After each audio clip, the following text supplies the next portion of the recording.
Hello, Cancer. Welcome back to my Body and Heart Tower Therapy. I'm here to do the reading for May 2020. Well, May, June, beginning of June, about a month from when you are actually viewing this. So, this is a general reading for Cancer, Sun, Moon, and Rising signs. If it resonates, it resonates, and if it doesn't, then it's just not your reading. I hope you're well, Cancer. I hope you're coping well with the world out there and the world within, which is they are interconnected, of course. And yeah, let's see what do you have in cards for this month, Cancer. Okay, so you have the Page of Pentacles as your current energy. You have the Ten of Swords as your challenge. Makes sense. I mean, come on. Okay, let's see what's your focus, my dear. The Chariot is your focus. Okay. The Moon is your advice.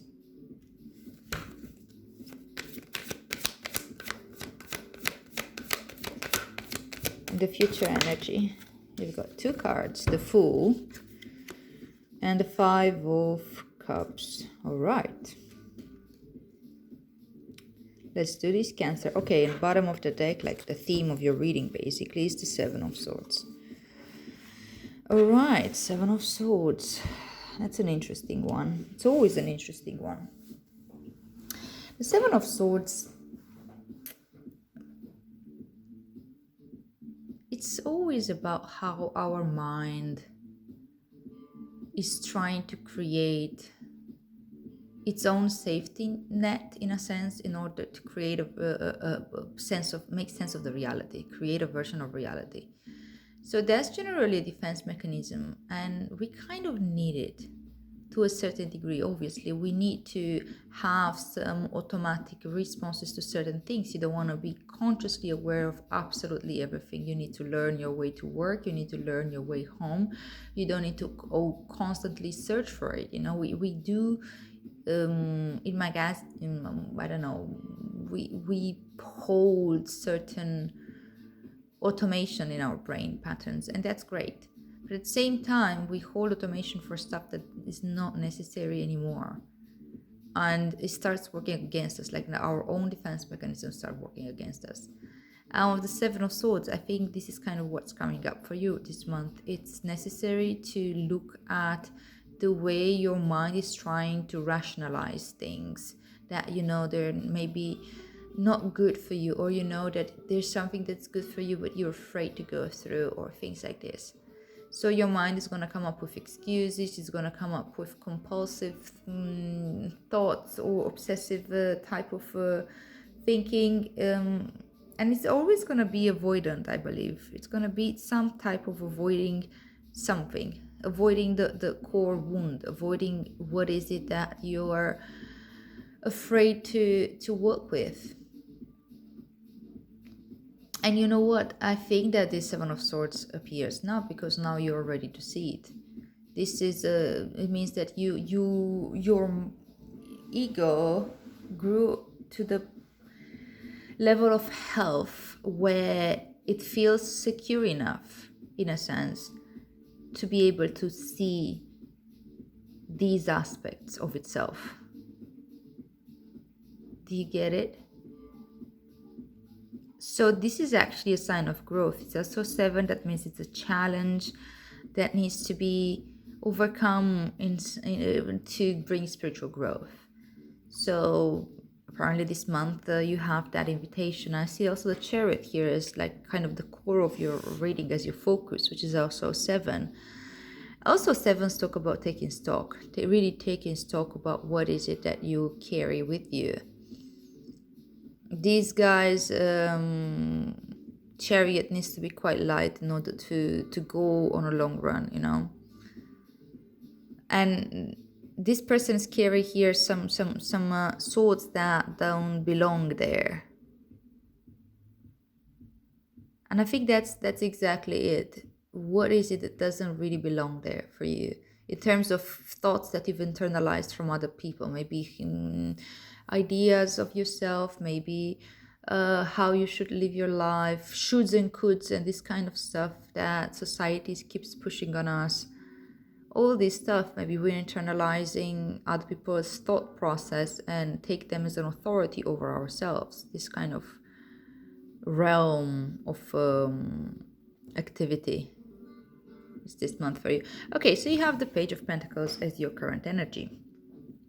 So yeah, that's why I think you're able to see your mind doing the tricks, because you slow down enough. You know, the Page of Pentacles is somebody who is really grounded, somebody who's really connected to the earth, connected to the physical plane to the degree, because he's still a child. He's a growing child, basically, to the degree that he gets the subtle messages.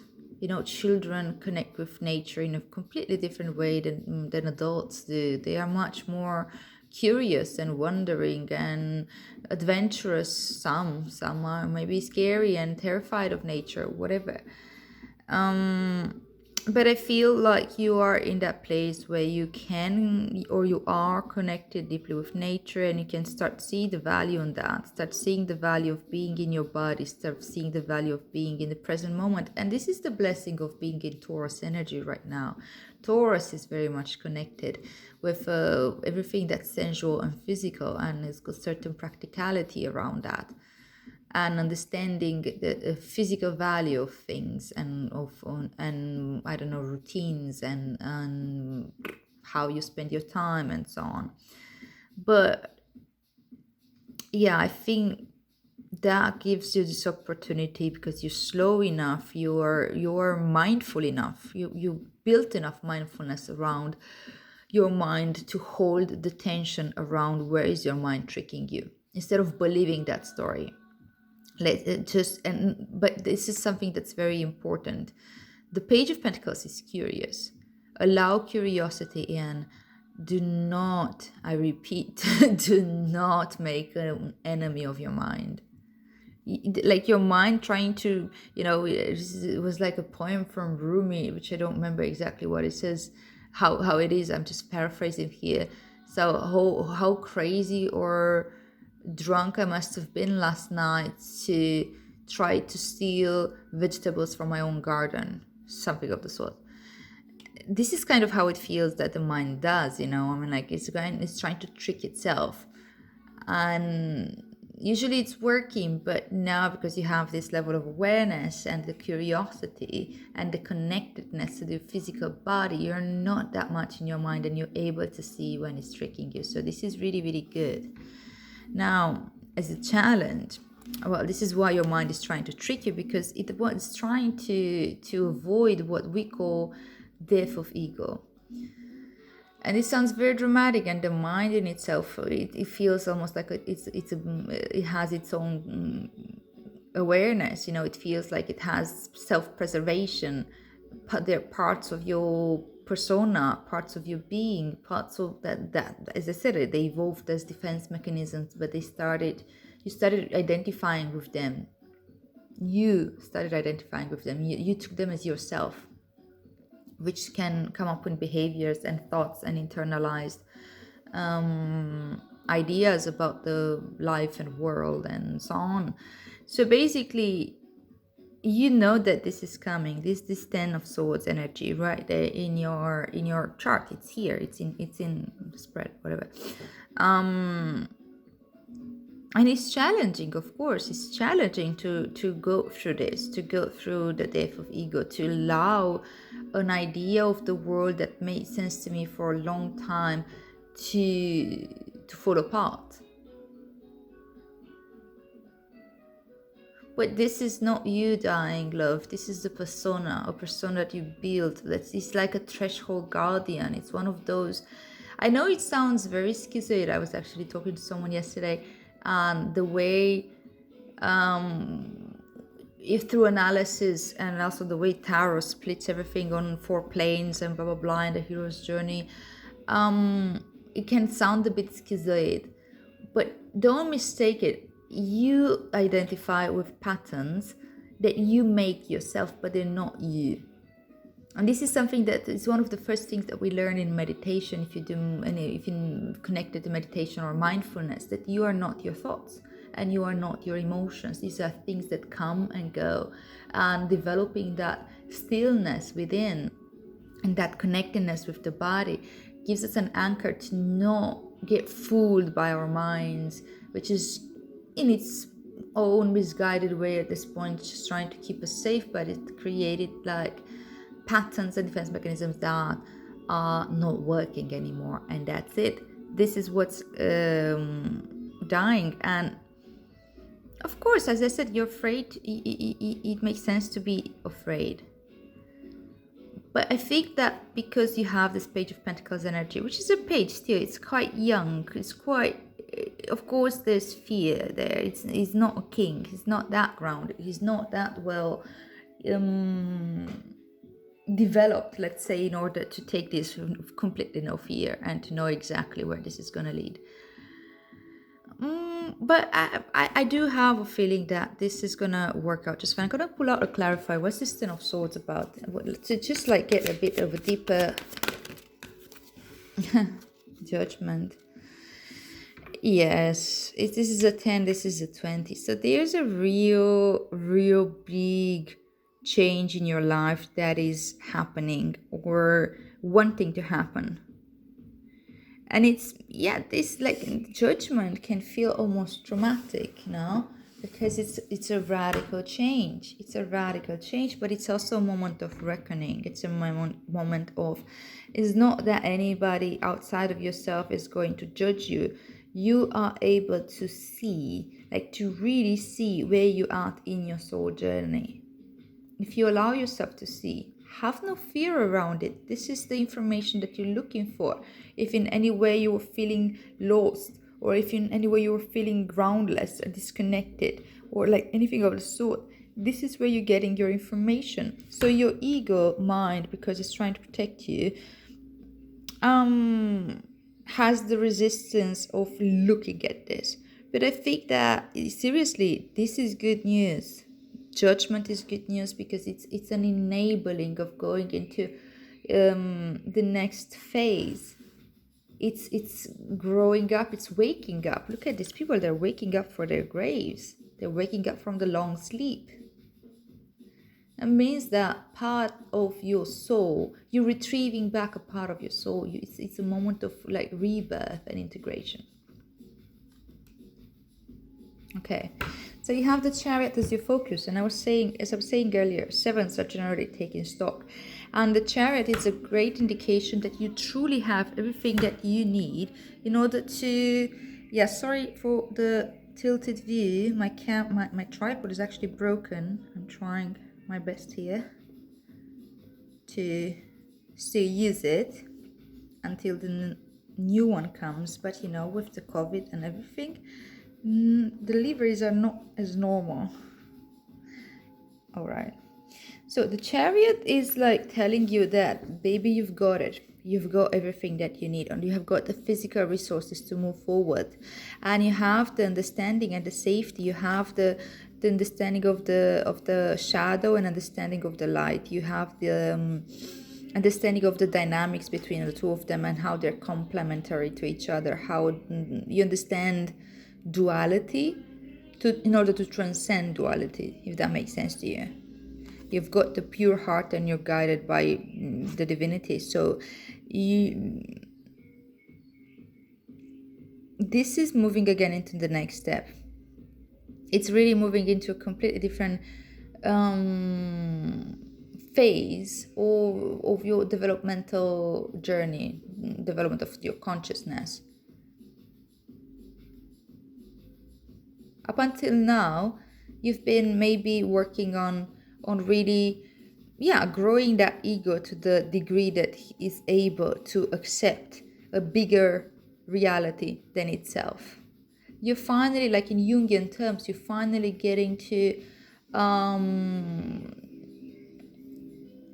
you're starting on your journey to truly learn about your self of capital S, which is like the totality of your being, which you could never truly fully encompass with your ego mind. but you can start connecting with it and feel it from a different level, from a different perspective. And that's when we are enabled to think outside of the box and outside of the ego, and connect to the beings outside of ourselves in a sense of interconnectedness, interdependence co-arising, not defending ourselves from them, not pushing them away, not having to have those faulty mechanisms, those mechanisms that don't work anymore, you know. Those were needed, don't get me wrong. It was needed for you to rationalize your mind, your way around something. It was needed for you to maybe have certain behaviors. It's just that now you don't need that anymore. You are safe enough to move forward. Okay, so you have as, what is this? Your advice is the moon. Yeah, your advice is like really sit with your fear here. Really sit with this fear, because reflect on it. Have the willingness to hold space for your fear, not by getting overwhelmed. And we actually get overwhelmed by fear when we're pushing it away or when we freeze into it. But again, you have the groundedness right now, and you have the resources, the physical environment that is conducive for you to be able to do this, to sit with your fear and to really face your fear, to really look it look into fear's face and see what's really there. Because we always make much bigger monsters out of our, and it's for good reason. Again, it's something that we've internalized from we internalize other people's fears, so we make much bigger monsters of it than they really are. So the wisdom of the moon and the guidance with the moon is that you see what's this, the dog and the wolf are supposed to symbolize the fear, and they're the threshold guardians. They're guarding the portal, this portal here, that enables you to go on your hero's journey with the chariot. You know, you're like going forward, but you need to tame these two guys.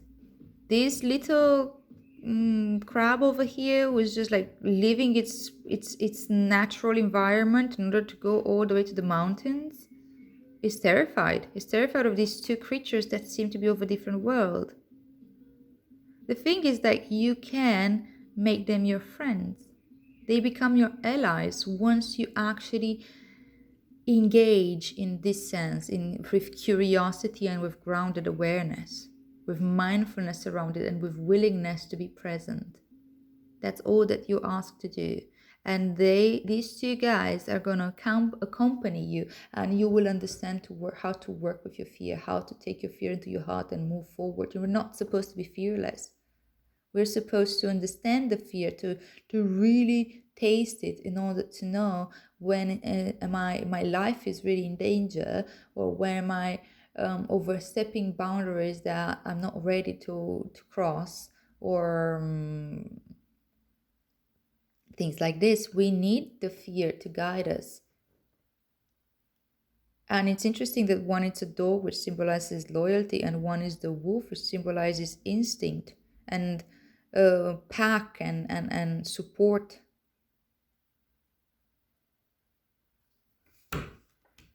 So there's a lot of practices about working with fear. I'm sure that the Rumi Oracle will bring something around that as well, with, I don't know, honoring ritual and things like that. I can read that for you. Usually I don't. But there are ways of work with the fear. Look up working with fear. And you can have a variety of methods. It can be a very body awareness, somatic practices type of method, or it can be visualizations and journaling and so on. It can be systemic work. You work with a coach, work with a dear friend that you trust, or work alone if you have the tools and the understanding and the guidance for it. I do actually have on my coaching practice a few videos that guide more for the the somatic experience of fear and how to calm down the nervous system and how to work that at a body level. You might benefit from that. I will put it in the description box if I don't forget. I always say I put stuff in the description box and I forget. I hope I don't. Okay, so you have this as the future energy, the Five of Cups and the Fool. And I think that, this whole thing, this whole journey, as I said, it enables a completely new blank state. And you're able to finally say goodbye to these 3 cups that you've been contemplating on for a long time. Something that you lost, something that it was painful, something that you weren't ready to let go. Well, now I think you're letting go. You're finally letting go. You're starting to, you know, understand that these 2 cups are still here for you. You still have resources. It's fine. And these 3 cups are going to be refilled with something better, something that you are more nourished from. You just need to allow that to happen, to clear the space for it. And that means, like, also maybe taking them, putting them in an upright position, going by the river and take fresh water, that kind of stuff. It requires an action. With the Fool, though, it's, as I said, it's a blank new state. The Fool, it's completely the next level of this journey, the next journey. And the dog is right here with you, you see. The dog is protecting you, is becoming the guide. That's why the Fool looks fearless, because he's guided and protected and he has absolute trust in the universe.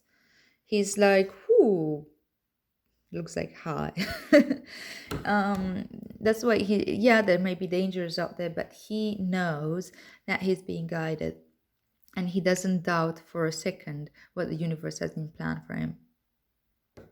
So it's a really beautiful journey, my dear Cancer. All right, let's see what's this, the Rumi Oracle card for you. That was quick. Al-Uza, the Star of Venus, 26.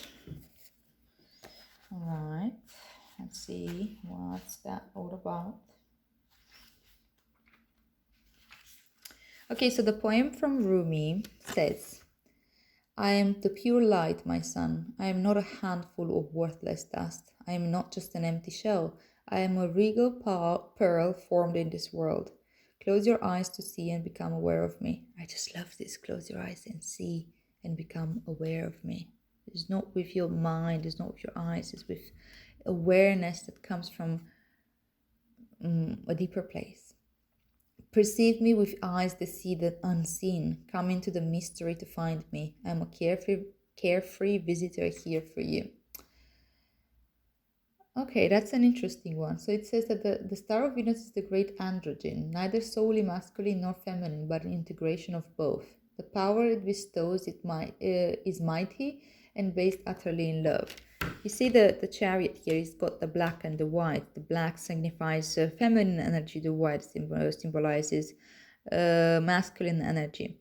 You can see them in many different ways, light, dark, whatever, good, bad, masculine, feminine. They just two opposing energies that actually belong together.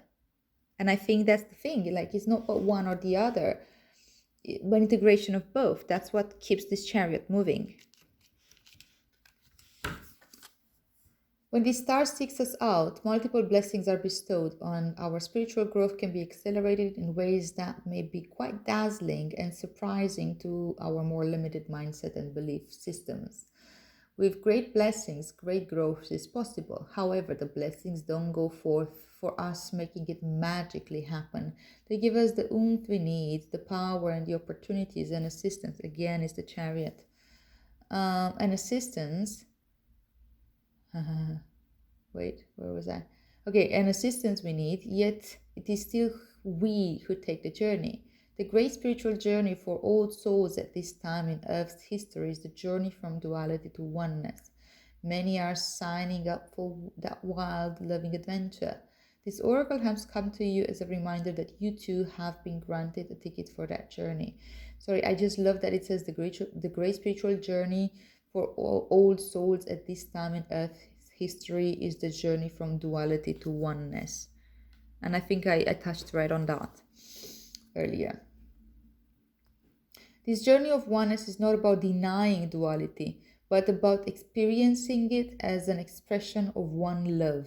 It is about no longer being enslaved by it. It is about avoiding what is not wanted in order to pursue what is wanted.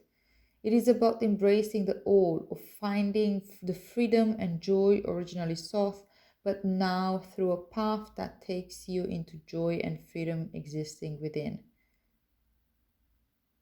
Okay, let's see. Oh, okay, this is long.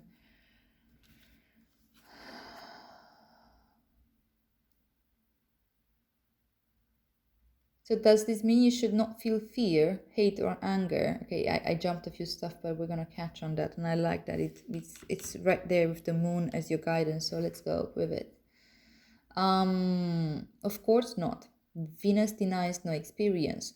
Let yourself feel whatever you feel. The guidance is not to stop being human. Take the next step into the divine human, into allowing the star blessing to nestle into your heart so you can shift as you feel the feelings, holding them with compassion, then choosing your own truths that resonate at a far more refined vibration. The rebellious the rebellious passion of the star of Venus is that she seeks out whomever is ready to know more fully the truth of divine oneness. That's how we all started with, that you're ready to take this journey right now. Whether the culture around them can acknowledge one of their own becoming more enlightened as a blessing or not, it is divine gift nevertheless. How liberating you shall feel to be truly empowered to live life as you feel is truthful, and to feel completely empowered to allow others to do the same with joy in heart. You understand that everyone is walking an unfolding path, that we don't have to understand or justify the path for another to feel at peace in our own hearts. So if you're stumbling with judgment within yourself, do not fear. The blessing of Venus is coming to you to help to surrender it, to help you find your way through so you can be free now. This is all here, that surrender. Your guidance then is to trust your path. That's what the Fool says as well. Trust your path. Trust your evolution, even in the face of those around you reaching to it, possibly in fear or discomfort. Trust in the paths of others too, for in truth there is one path, and we are all on it. You do not have to convince anyone of anything. That is not your job. Your job is to embrace your wisdom, embrace your freedom and empowerment, to grow spiritually and live your life accordingly. You are becoming, through bestowal of grace, something more of a goddess and a god, of a human and a sacred animal, integrated as one. This is sacred alchemy, amplified in the stars fires of Venus, who love you as a brother or sister, and honors your soul with her blessing. Shine true, beloved. Shine bright. Okay, I'm going to read the ritual for you, since I mentioned. So the sacred honor ritual says, say aloud, I call upon Rumi, who loves me without condition. Beloved of my own soul, bless me now that I can dispense with limiting notions of what it is to be a man or a woman.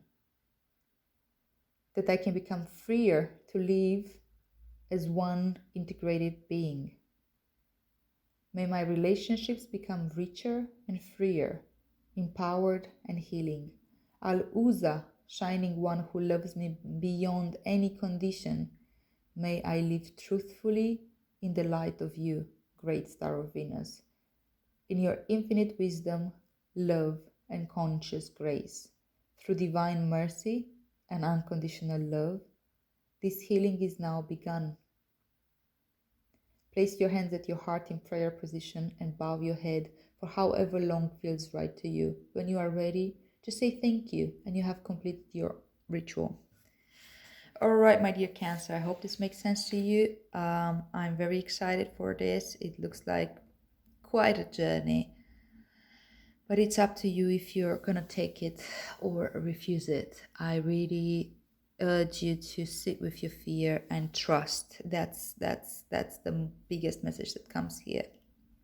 Thank you so much for being here. If it makes sense to you, please like, share, and subscribe. And I'll see you here soon. May our practice benefit all beings.